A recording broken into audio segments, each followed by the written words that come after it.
Shalom and welcome to another in our series of podcasts from Temple Beth Am, a dynamic center for conservative Judaism in Los Angeles. This is a recording of a teaching with TBA Rabbinic resident Julia Knobloch. I thought that we were going to look at one or two poems every time that I'm teaching, and I thought, what better poet to start such a series of than Chaim Nachman Bialik, who is considered the foremost modern Hebrew poet. And obviously we're having like until 6:15-ish, so can't do him justice. But I still want to say a few words. So he was born in 1873 in Russia. He settled in Tel Aviv in 1924, and he died in Vienna in 1934. One of the reasons why he is considered the national Hebrew poet is because he used the language in new ways. The forms that he was writing in were actually still quite old or traditional, but the way he brought the language to life and used it in his poems was a new way. He also, when he was using biblical quotes, which he did a lot, he had a very good yeshiva education, so he really knew a lot. He wouldn't use them in like a way the Psalms do that in terms of supportive, positive statements, and rather he took them out of the context and used them often to express some sort of despair, I want to say, or sadness or pessimism, which is actually interesting that he would do that so often, because you might think the person who is considered the foremost Hebrew national Hebrew poet is a person, and who was also a Zionist, is going to be someone who is full of hope and optimism. And the fact is that a lot of people wanted that from him, wanted him to be that, but he actually wasn't. A lot of his poems, also the two, especially the first we're going to look at, and we're going to focus on the first one, on Levadi, expresses rather anything between disenchantment and sadness and grief and loss, and he struggled with this for a long time. One of the reasons why he was so pessimistic often and grieving was obviously because of the overall situation of European Jewry. One of his famous poems, In the City of Slaughter, was composed in 1904, just a year after the pogrom in Kishinev, and he has many others of that. But the other thing that really was dominant in his life was that he had this very intense religious education, and he lost the religion lost its meaning for him very early on, actually, in his life. And even though he never found his way back to it, but he stayed with it. And what definitely stayed with him was the grief about having lost that. And not only in his own life, but he saw how a lot of Jewry abandoned the faith and how it didn't make meaning, wasn't meaningful to them. And another irony in a way is that when he settled in Palestine, it didn't revive his creativity or his spirits in a positive way. It was rather that he was still tied to Europe in his spirits and in his moods and in his so he is the modern Hebrew poet, but and maybe it is in the language, and it is also in our culture in some way, this balance between disenchantment and pessimism. But he continued, and I think I chose this poem that I brought because it expresses so much of what I just said, and also because I won't always do this, but I'll try to have poems that in one way or the other make a reference to the parsha that we've either been in, which is in our case Vayera, or in a way foreshadow maybe the parsha that is coming. Both poems actually do this to some extent, and yes. I also want to apologize. The translation, especially of Levadi, isn't the best. I I had seen one or two things that I didn't like, but only after sending the sheet did I realize just how incomplete it actually is. So for those of you who have a good command of Hebrew, I suggest you look at the Hebrew. And I brought another translation that is not a poetic translation, but it's a content-based translation that might be interesting and actually quite interesting to just listen to. So what I'm going to do... Oh, before I read the poem, I want to bring your attention to what I think are three main themes or motives in this poem that I roughly call: one, loneliness. The second one would be pain and grief. And the other one is some sort of intimacy and tenderness. And as you either follow along on the not so great English translation or in the Hebrew, maybe keep those in mind. And if you find a line that speaks to one of them, we can talk about that when we're done. So I'm going to read this in English, in the Hebrew. Levadi. Kulam nasa haruach, kulam sachav haor. שירה חדשה את בוקר, חייהם הרנינה, ואני גוזל רך, נשתכחתי מלב, תחת כנפי השכינה. בדד נשארתי, והשכינה אף היא, כנב ימינה השבורה על ראשי הרעידה. ידע ליבי את ליבה, הרדה עליי. אלבנה, על יחידה. קווה נתגרשה מכל הזוויות, רק עוד פינת סתר שוממה וקטנה נשארה, בית המדרש, ותתכס בצל, והיא עמה יחד בצרה. וכשקלה לבבי לחלון לאור, וכשצר לי המקום מתחת לכנפה, כבשה ראשה בכתפי, ודמעתה על דף גמרתי נטפה. חרש בכתה עלי, ותתרפק עלי, וכמו שחה בכנפה השבורה בעדי. כולם נשא הרוח, כולם פרחו להם, ויוותר לבדי. ובכן סיום של קינה עתיקה מאוד, וכאין תפילה, בקשה וחרדה כאחד. שמעה אוזני בביחה החרישית ההיא, ובדמעה ההיא הרוחתה. I am going to read what this book, if you don't know it yet, it's a wonderful reader with a great collection of modern Hebrew poetry.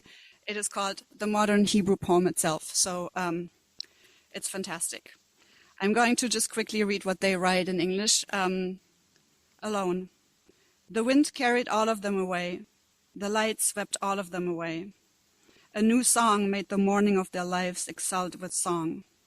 And I, a soft fledgling, was completely forgotten under the wings of the Shekhinah. Solitary, solitary I remained, and the Shekhinah too. She fluttered her broken right wing over my head. My heart knew her heart. She trembled with anxiety over me, over her son, over her only son. She has already been driven away from every corner. Only one hidden nook, desolate and small, remained, the house of study. And she covered herself with the shadow, and I was together with her, sharing in the distress. And when my heart yearned for the window, for the light, and when the place under her wing was too narrow for me, she hid her head in my shoulder, and her tear dropped on my Talmud page. Silently she wept over me and enfolded me, as though shielding me with her broken wing. The wind carried them all away, they have all flown off, and I was left alone, alone. And something akin to the ending of a very ancient lamentation, and something akin to a prayer, a supplication and trembling, my ear heard in that silent weeping and in that tear boiling. So, I mean, one could talk about this forever. It's like, I think it's really full with a lot of the themes that I I mentioned, and I've been talking and reading a lot, so I have some things to share, of course, but I would like to open it up first if anybody, what comes up for you when we have these three themes of loneliness and grief and pain and intimacy. Anybody wants to say something? Yeah. So do people hear what people say in the audience? So there was this mention in the room. What's your name? Marshall said that a lot of this, there are a lot of references to the Haskalah, to the Enlightenment movement, and that a lot of the yeshiva students have left, and the Beit Midrash is empty, and only the speaker is there together with God, with the Shekhinah. And from how you say it, I understand that you see it. That's positive. You were saying that's a good. It seemed to describe to you like a good thing. Yeah. So yes, so definitely. So Marshall was like saying, oh, the focus is also that Bialik is not throwing everything out. It's just that he is still making use of the values and turning it into literature, which I totally agree with, which is what he's doing in so many of his poems. I think he never left, he never walked away from the religion and wrote completely secular poems that had no reference at all to Judaism. I think he needed probably to stay with it. And I think I see it is a beautiful, intimate moment, and that is definitely what is going on here in terms of tenderness and intimacy. But it is very sad. It's especially the fourth and fifth stanzas, if you want to take a look at it, how he's describing how he feels that this place is very narrow, is too narrow for him. And he wants to go to the window. He wants to go to the light, the enlightenment. And this place is too narrow for him. And then the Shekhinah is hiding her head on his shoulder and crying, and her tear falls on his Gemara page. And for me, it was just almost like a union of lovers who know that they have to part, and even the person who is the one who wants to walk away feels the grief, which is the speaker. But it's this like super intimate moment, but it doesn't become a good moment in that. It is good because there's intimacy, but it is very sad because he's not going to stay, and they are not coming back. But yes, thank you for reading up on it in advance. That's, yeah. Thank you. Yes. There is a hand up on Zoom. How do I do this? What? Okay. The hand on Zoom. I'm being told. I'm sorry. I won't be able to hear you. So, right. We have to show. But yeah. No, for sure. So there was this comment. What's your name? David was commenting on how the search for spirituality in the loneliness caused by trauma is not unusual, and how we find it a lot. And definitely that is there. And it is interesting though also that both figures are lonely, right? So it is the speaker is lonely. The speaker is the one who is saying badad, and the levadi is actually when the Shekhinah is speaking. So there's a lot of loneliness and trying to seek and connect. Deborah. Yes, 1902. Presumably, yeah. That's it. Yeah, that's it. Everyone is gone, and the Shekhinah is alone in the Beit Midrash. I think he died while he was. I don't think he left. I think he died on a visit when he yeah. I think yes, which is I think what his grief. What I find is that it's the loneliness of the Shekhinah is actually bigger in a way than the speakers, right? Because the speaker is like I've been thinking about this a lot about in terms of a separation, where even the person who says who has made the decision to leave, that they still feel a lot of pain, pain and empathy, but mostly also grief and pain for that it's over. And in this poem, though, even though he obviously then left, but the poem. It doesn't end. It doesn't say, "and I left." Like I was reading when I was reading here, what Tuvia Rubna writes about it is it is sort of undecided. It's still open, the way the poem ends. Yeah, Rabbi Schatz. Oh yes, right. That's amazing. So Rabbi Schatz was commenting for those of you on Zoom that of all the words that could have been used for God, the one name is Shekhinah that is always used as a partner to something, to God. It's always in partnership, whereas all the other words stand by themselves. So that does speak to the intimacy and tenderness, for sure. And Deborah earlier was mentioning about that he also left ultimately, that there is still this vacillation of being there, but then also leaving. Yeah, no, thank you. Also, to that, the ancient lament and the Shekhinah, what I found interesting is that there's this word that the only corner, like she's been like driven away from every corner, and she only found this one little hidden nook in the Beit Midrash, and it resonated, it echoes the four corners of the exile, that even from there she's been driven away, and now she's alone in the Beit Midrash. We are basically at 6:15. I do want to so two things that I think. First of all, thank you everyone. I would love to continue talking with you about it. There's so much more to say, and each of you has brought a new aspect that I didn't think of it, and so it's amazing.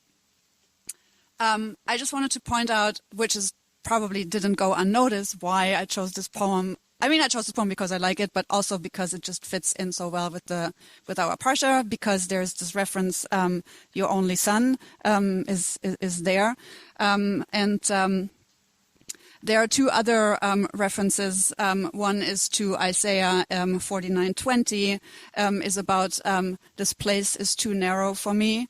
When he says that, which is about that once redemption has come, the place is going to be too narrow. It's meant in a positive way, whereas Bialik turns it, at least the way I understand it, into something that feels restrained, which I interpreted it to be the religion, and then the other line is I will be with her in her trouble, echoes a line from Psalms. And it is interesting that the Tzarli is both trouble and narrow. So this is all used. The other thing, we're obviously not going to look at the second poem, but that was just brought as like a continuation of this because of two things. Because if we understand this being a union between the speaker and the Shekhinah that is being painfully dissolved,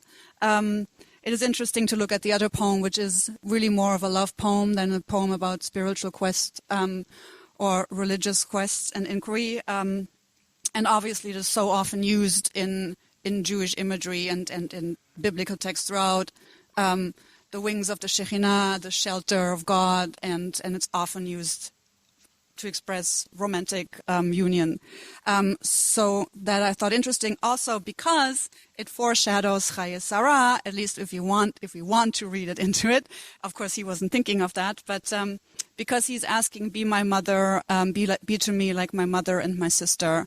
So he's speaking to the woman that he loves, and I thought it's a nice way to go into the week, thinking that in this parsha that is beginning very soon, Rivka is found and brought to Isaac and goes into the tent of Sarah, and then she's his mother and his sister. Steve has the last word. Pardon? Oh, wonderful. So there's an Arik Einstein song, as there are so many amazing Arik Einstein songs, that makes reference to Tachat Kanfea, under the wing of the Shekhinah. And it's easy to find, says Steve. Thank you so much. You have been listening to another in our series of podcasts from Temple Beth Am, a dynamic center for conservative Judaism in Los Angeles. If you enjoy these podcasts, we invite you to write a review on the Apple Podcast site or wherever you get your podcasts. For more information about Temple Beth Am Los Angeles, go to tbala.org.